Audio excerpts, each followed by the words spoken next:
केही हुँदैन।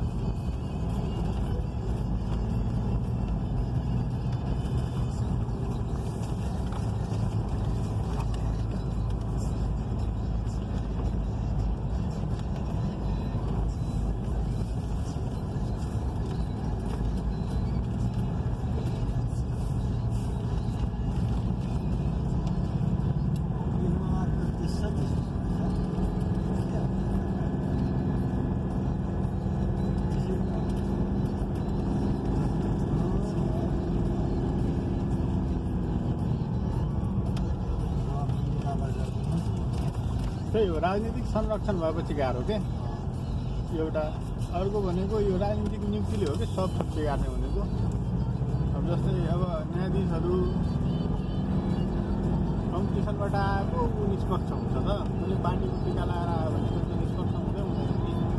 उसको पार्टीको सरकार आयो भने उसले त फेभर गरिहाल्छ।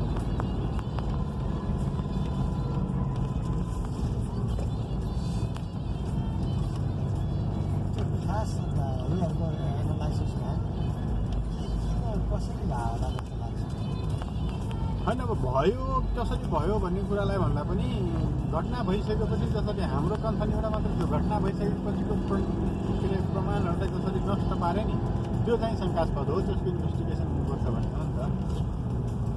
होइन सकेसम्म कसैको पनि केही बनाउनुमा हत्या हुनु हुँदैन होइन। कुनै पनि छोरी चेलीको बलात्कार हुनु हुँदैन। त्यो त सबैको कन्सर्न हो नि। त्यो त निर्मला पन्त जस्ता बलात्कार त कति भयो नि त। तर जसरी सुनियोजित रूपमा त्यो सबै हटाइयो त्यसपछि त शङ्काको घेराको आउने कुरा भइहाल्यो।